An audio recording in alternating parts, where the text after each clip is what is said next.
بسم اللہ الرحمن الرحیم۔ معزز ناظرین، السلام علیکم ورحمۃ اللہ وبرکاتہ۔ پروگرام سنہری یادوں میں آپ کا استقبال ہے۔ حسب معمول پروگرام کا آغاز ایک مختصر سی مرحبت کے ساتھ کیا جاتا ہے۔ گلی ایسا شجی جس کی زمانے بھر میں شہرت ہے، علی ایسا شجی جس کی زمانے بھر میں شہرت ہے، علی کا سلسلہ ایسا جو قائم تا قیامت ہے۔ مسلمانوں نہ گھبراؤ، بزرگی اور خلافت پر علی نفس پیمبر ہے، علی جان رسالت ہے۔ ہوا ارشاد پیغمبر، علی کا ذکر عبادت ہے، حکم جو ہم بجا لائے تو کہتے ہو کہ بدعت ہے، بجز حیدر نہیں کوئی فضیلت ایسی ہو جس کی، جو کعبے میں ولادت ہے تو مسجد میں شہادت ہے، علی نفس پیمبر ہے، علی جان رسالت ہے، علی کلمے کا جز ہے اور علی کعبے کی عظمت ہے۔ نمازیں پڑھ لو، حج کر لو، نمازیں پڑھ لو، روزے رکھ لو، حج کر لو، سنو عابد، کرو ذکر علی ہر دم، یہی روح عبادت ہے، علی نفس پیمبر ہے، علی جان رسالت ہے۔ اللہم صلی علی محمد وآل محمد۔ ماشاءاللہ، بہت اچھا بنا۔ معزز حاضرین، ناظرین، پروگرام سنہری یادوں میں ایک بار آپ کا پھر استقبال ہے۔ جیسا کہ آپ حضرات بخوبی واقف ہیں کہ اس پروگرام کے ذریعے ہم آپ سے ان عظیم شخصیتوں کی ملاقات کرواتے ہیں جنہوں نے برسوں برس پہلے اپنے مقام سے ہجرت کر کے یہاں پر یو کے میں آ کے یہاں کے مقیم ہوئے ہیں اور بخوبی اپنی زندگی یہاں بسر کرنے میں کامیاب ہوئے ہیں۔ نہ صرف یہ اپنے اہل و عیال کی بلکہ اپنے قوم اور امت کے لیے بھی ایک مثال ثابت ہوئے ہیں۔ اسی طرح ہماری کوشش یہ رہتی ہے کہ ان عظیم شخصیتوں کو آپ کے سامنے پیش کیا جائے تاکہ آپ بھی ان کے سنہری یادوں کے سفر میں سے استفادہ کر سکیں، اور اگر آپ کی بھی کوئی اس میں خواہش ہو تو آپ بھی اس میں شرکت کر سکتے ہیں۔ آج جو مہمان میرے پاس اسٹوڈیو میں حاضر ہیں، جو ہماری دعوت پہ آئے ہیں، ان کا تعارف المختصر یہی ہے کہ نہ صرف یہ خود کئی کمالات پر فائز ہیں بلکہ بہت ہی خوش مزاج اور خوش اخلاق شخصیت ہیں۔ جہاں ان کے اتنے کارنامے ہیں، ان میں ایک سب سے بڑا یہ ہے کہ ان کی آغوش میں اور ان کے آنگن میں ایسی شخصیت پروان چڑھی ہے جو ایک بہترین عالم دین بن کر امت اسلامیہ کے سامنے پیش ہوئی ہے. ایک عظیم عالم کے والد ہونے کا شرف حاصل ہے انہیں، اور یہ تمام کوشش یہ کس طرح انجام دے پائے، یہی آج ہمارے سامنے، آج آپ حضرات کے سامنے یہ انشاءاللہ ہمارے ساتھ سفر سنہری یادوں میں تاثرات بیان کریں گے. بغیر اور کوئی تاخیر کے جو عظیم عالم دین انہوں نے ہمارے پاس پیش کیا ہے، جس پر پوری امت کو فخر ہے، اور وہی عالم دین کو اپنے والد پر فخر ہے. کون ہے یہ عالم دین؟ مولانا علی رضا رضوی صاحب. آج ہمارے پاس انہی کے والد صاحب جناب سید وقار عباس رضوی صاحب اسٹوڈیو میں موجود ہیں. قبلہ السلام علیکم. وعلیکم السلام ورحمۃ اللہ وبرکاتہ.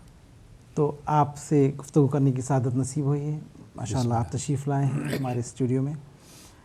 سب سے پہلے آغاز گفتگو میں یہی پوچھنا چاہوں گا کہ غالباً آپ پاکستان سے ہجرت کر کے 1966 کے قریب کچھ تشریف لائے ہیں.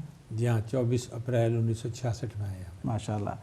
تو چلیے آپ وہاں کے آنے سے قبل کے کچھ تاثرات ہمارے ساتھ شیئر کیجیے گا، اس کے بعد پھر انشاءاللہ گفتگو کو آگے بڑھا کے یہاں کے حالات پر بھی ہم غور کریں گے. میں پاکستان میں پہلے ایئر فورس میں چلا گیا تھا جی.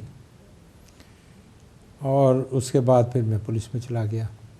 پولیس کے سارے ہی محکمے تقریباً میں CID اس زمانے میں اسپیشل برانچ نہیں ہوتی تھی.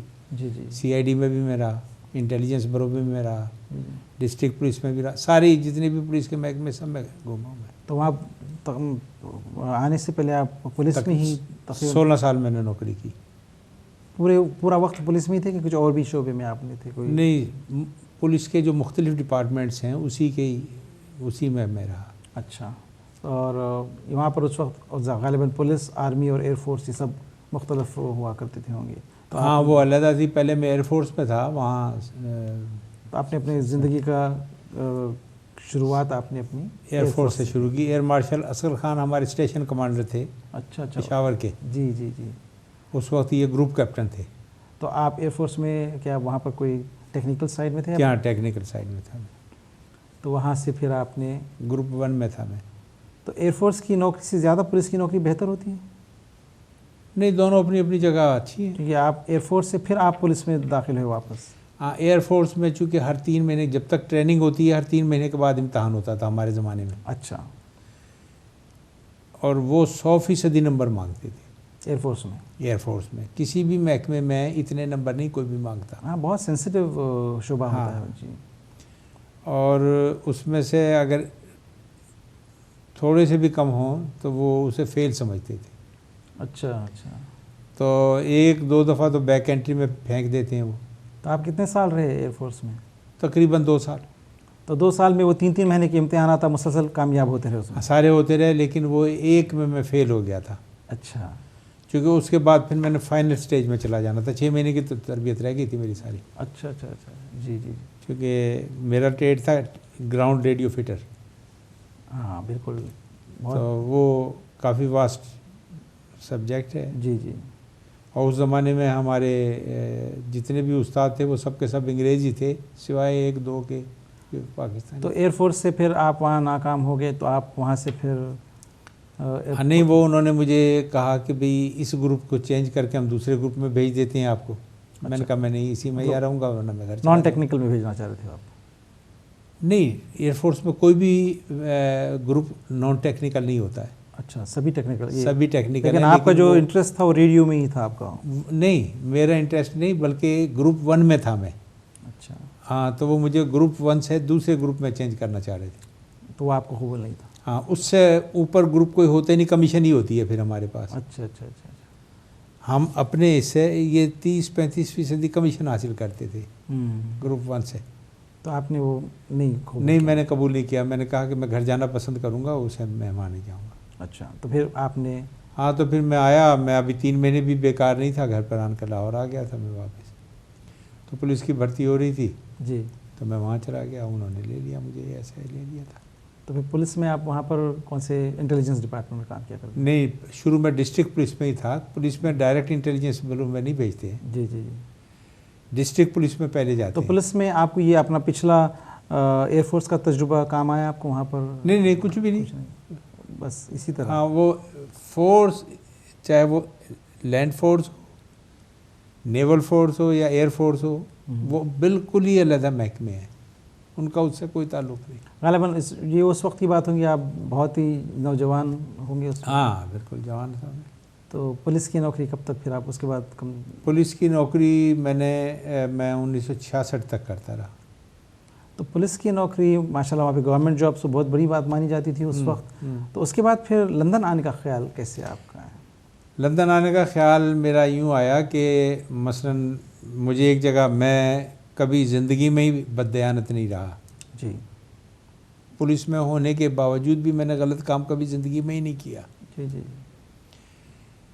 تو ایسے آدمی کو نہ ماتحت اچھا سمجھتے ہیں نہ افسر اچھا سمجھتے ہیں. بڑا مشکل ہو جاتا ان لوگ کا ان میں ایڈجسٹ ہونا. پھر دوسرے اوپر سے میں شیعہ تھا ظاہر ہے. جی. تو کچھ مسائل تو شیعہ کی وجہ سے پیدا ہو جاتے ہیں. اس وقت بھی تھے یہ مسائل وہاں پہ؟ اتنے نہیں تھے لیکن تھے. جی. اور لیکن یہ ہے کہ جب آپ کسی کی بات مانیں گے نہیں تو آپ کو کوئی پسند نہیں کرے گا. بالکل صحیح. جی. پولیس میں اوبیڈینس ہی چاہیے. اپنے اصولوں کو بچانے کے لیے قربانی تو دینی پڑتی تھی. ہاں. جی. تو مجھے مثلاً ملتان پھینک دیا, لاہور سے ملتان, ملتان سے سرگودا پھینک دیا, سرگودا سے گجرات پھینک دیا, راولپنڈی, اس طرح میرا. جی جی. تو بس تبادلے ہی ہوتے رہے زیادہ. خطرہ نہیں تھا پولیس کی نوکری میں کوئی؟ نہیں, پولیس کا کام ہی خطروں کے ساتھ کھیلنا ہے. جی. ہم دیانتداری سے کام کرتے تھے تو امن تھا نا. شروع میں ایسا اتفاق ہوا کہ میرا ایک ڈی ایس پی صاحب تھے سید اوصاف علی شاہ, جو سپاہی سے ڈی ایس پی ہوئے تھے اور صرف مڈل پاس تھے انگریزوں کے زمانے میں. جی جی. اتنا قابل آدمی تھا. تو میں شروع میں تربیت حاصل کرنے کے بعد میری پوسٹنگ ہوئی ڈسٹرکٹ پولیس گجرات میں. اس وقت میں وہ راولپنڈی رینج میں تھا. میں ڈسٹرکٹ پولیس گجرات میں 11.5 سال رہا. اچھا. تو محرم نزدیک آ گیا تو میں 10 دن کی چھٹی لے کر وہاں گیا کے لیے گیا کہ بھئی ڈپٹی صاحب کو کہوں 10 دن کی چھٹی چاہیے, میں تو شیعہ ہوں. جی جی. محرم آ رہا ہے. وہ کچھ لکھ رہے تھے تو لکھتے انہوں نے وہ کاغذ کی چٹھی دیکھی میری کہ بھئی یہ چھٹی مانگ رہا ہے. تو ایسے اٹھایا اسے اور بن میں پھینک دیا. اور کھڑے ہو گئے اور کہنے لگے کہ بھئی تمہاری کتنی نوکری ہے, اب چھٹی کا نوکری سے کیا تعلق ہے؟ اب ظاہر ہے افسر تھے تو میں نے کہا کہ جی کیا بات ہے. کہنے لگا دیکھو میری ایک بات سنو, تم رات کو گشت کرو گے تاکہ لوگ سوئیں. جی. تم کہیں پوائنٹ ڈیوٹی پر کھڑے ہوگے تاکہ لوگ عید کی نماز پڑھ سکیں. جی. تمہاری نماز وہی ہے. سبحان اللہ, آپ ڈیوٹی انجام دے. ہاں 24 گھنٹے کی نوکری کہتے ہیں اسے, لیکن ہے ہی 24 گھنٹے کی. عبادت ہے. ایکسیڈنٹ ہو گیا ہے, وہ یہ دیکھ رہے جی تھانے دار نہیں پہنچا, یہ نہیں پتا کہ اس نے رات جو ہے نا ساری رات گشت کی ہے. جی جی. اسے آرام کی بھی ضرورت ہے. جی. نہیں, وہ کہتے ہیں جی تھانے دار 2 گھنٹے کے بعد آیا. تو 16 سال مسلسل آپ یہ انجام دینے کے بعد ہاں, تو اس نے کہا آج کے بعد سے تو صرف ایک پولیس مین ہے, تو نہ سنی ہے نہ شیعہ ہے نہ کچھ بھی نہیں ہے, تیرا کوئی مذہب نہیں ہے. بس. اور اس طرح کر کے میری درخواست انہوں نے ریجیکٹ کر دی کہ آئندہ زندگی میں کبھی, میں بھی شیعہ ہوں لیکن کسی کو نہیں پتا میں سنی ہوں شیعہ ہوں کون ہوں, کوئی ضرورت نہیں ہے. کام ہی عبادت ہے. بس یہی عبادت ہے کہ لوگوں کی خدمت کرو. جی. تو اس طریقے سے میں نے زندگی کی ابتدا کی. تو پھر یہاں پر آنے کی کیا وجوہات بنی؟ یہاں پر آنے کی بھی وجوہات کچھ ایسی ہی تھیں کہ بھئی متواتر تبادلے میرے ہوتے رہے. جی. اور کام بھی میں نے ایسے کیے کہ جو کوئی بھی نہیں کر سکتا تھا. اس کے باوجود بھی مجھے اس کا کوئی ریوارڈ نہیں دیا گیا. جی. تو ایسا انسان بدظن ہو جاتا ہے محکمے سے. لیکن ایک دم اچانک کوئی اور جگہ نہیں, یو کے آنے کا کیسے فیصلہ کیا, یا حالات بن گئے کس طرح؟ وہ حالات تو میں اب یہاں بیان نہیں کر سکتا ٹی وی پہ بیٹھ کر, لیکن یہ ہے کہ میں بہرحال آ گیا. اچھا. جی ہاں. بہرحال تو مطلب وہاں کی نوکری سے استعفیٰ کر کے آپ یہاں پر جی. جیسے آپ نے بتایا 24 اپریل 1966 میں, تو کہاں پہلے لندن یا پہلے برمنگھم؟ نہیں، پہلے برمنگھم میں آیا تھا، میرا بھائی تھا چھوٹا وہاں پر، جی اس کے پاس میں آیا. اچھا. اور مثلا آج میں آیا تھا، اگلے روز میں نے کام شروع کر دیا تھا. یہاں پر آ کے آپ نے کون سا پہلا کام شروع کیا آپ نے؟ بلڈنگز میں، کنسٹرکشن سائٹ میں؟ کنسٹرکشن، چونکہ اس زمانے میں ہمیں ملتے تھے 3.5 پینی پر آور، جی 3.5 پینس پر آور، اور 3.5 پاؤنڈ اسٹینڈرڈ بونس تھا. اچھا. یہ تو اب کہتے ہیں نا ایکول رائٹس اور یہ وہ، ان کے تو لیبر گورنمنٹ نے 40 گھنٹے کیے ہیں، اس سے پہلے تو 7600 گھنٹے تک بھی ہم کام کرتے تھے تو 22-23 پاؤنڈ ہمیں ملتے تھے. لیکن آپ کا اتنا اچھا تجربہ تھا، پولیس میں آپ کام کر چکے، ایئر فورس میں کام کر چکے، یہاں پر آ کے آپ نے پولیس میں کوئی چانس نہیں لگا آپ کو؟ نہیں، پولیس میں نے کوشش ہی نہیں کی، چونکہ میرے رجحان ہی پولیس کی طرف نہیں تھا. تو آپ نے اپنا کنسٹرکشن سائٹ میں یہ شروع کر؟ نہیں، اس میں پیسے زیادہ تھے، فیکٹریوں وغیرہ میں 7-8 پاؤنڈ ملتے تھے. اچھا اچھا اچھا. تو وہاں 23 پاؤنڈ ملتے تھے، 25 پاؤنڈ ملتے تھے یا 27 پاؤنڈ، تو اس میں سے کٹا کے 22-23 پاؤنڈ. اور اس وقت کنسٹرکشن کا تو بوم ہوگا، کافی کام آسانی سے مل جاتا، کافی کام. ہاں، کام مل جاتا تھا، اور کام تو سخت تھا. میں نے تو ایسا کام کبھی زندگی میں نہیں کیا تھا. کام سخت ہوگا. لیکن میں چونکہ پولیس میں بھی رہا تھا، ایئر فورس میں بھی رہا تھا، تو سخت کام کرنے کا تو عادی تھا. جی جی جی. اس کی وجہ سے میں نے. تو کنسٹرکشن کمپنی میں کتنے سال تک آپ کا سفر؟ میں زیادہ نہیں رہا، 3-3.5 سال. پھر اس کے بعد میں کیڈبریز میں چلا گیا، چاکلیٹ فرم میں. اچھا. وہ 48 پاؤنڈ دے رہے تھے. اچھا. 38.5 آورس کے چاکلیٹ کمپنیز میں رات کا کام تھا. اچھا.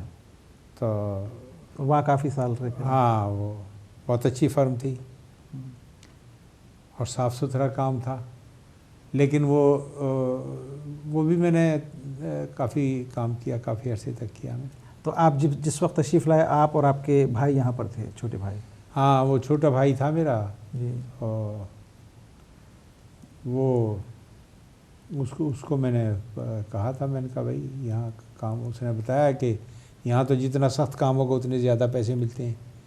کلرک وغیرہ کا کام کریں گے کم پیسے ہوں گے. ہاں بالکل، زیادہ کام. فیکٹری میں کام کریں گے تو اتنے پیسے ملیں گے، 8 پاؤنڈ 10 پاؤنڈ. اور اس وقت آپ نوجوان تھے، ایک جوش تھا، کر چکے تھے کام، تو آپ نے کہا. ہاں، جوانی ڈھل رہی تھی میری تو. 66 میں تو میں اتنا جوان نہیں تھا. تو اس کے بعد پھر آپ واپس پاکستان گئے کہ یہیں پر مسلسل اپنی جدوجہد؟ نہیں، میں یہاں کام کرتا رہا. میں نے پہلا مکان خریدا 1970 میں.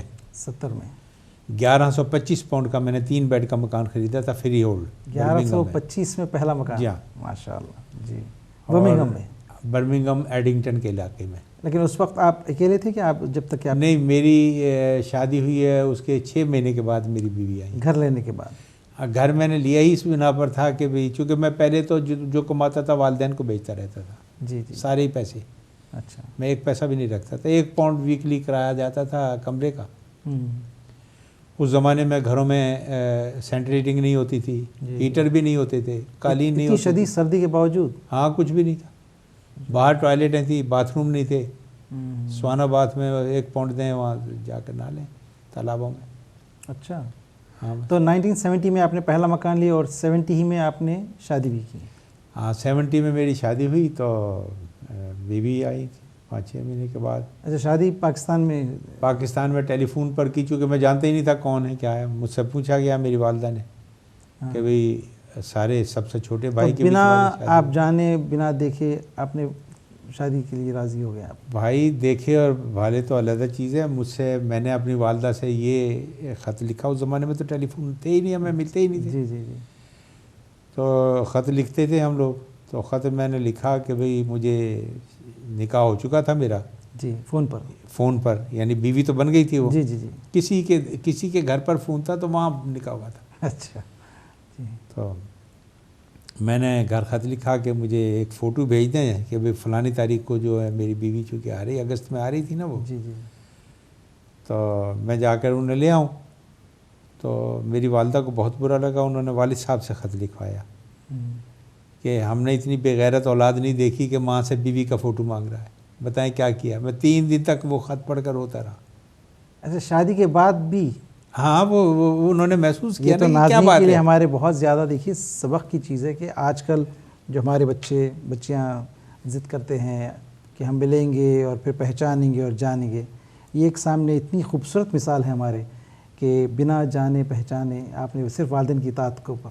اس سے بھی زیادہ بھائی حالات ہم نے تو دیکھے ہیں، جی کیونکہ میری تو بڑی بہنوں کی شادی 1939 میں ہوئی تھی، سیکنڈ لبرال کا زمانہ تھا 1939 میں. جی جی. تو اس وقت میں ہم نے دیکھا تھا کہ کیا طریقہ کار ہوتا ہے، کیا ہوتا ہے، کسی کو پتہ ہی نہیں ہے کہ کس سے شادی ہو رہی. بہرحال ہم اپنی گفتگو کو اس دلچسپ موڑ پر تھوڑی دیر کے لیے روکیں گے، کیونکہ اب ہم بریک کا وقت ہوا جا رہا ہے. اس کے بعد آ کے پھر انشاءاللہ مولانا جناب وقار عباس رضوی صاحب کے ساتھ گفتگو جاری رہیں گی. آپ لوگ کہیں جائیے گا مت، ہم بریک کے بعد فوراً حاضر ہو رہے ہیں.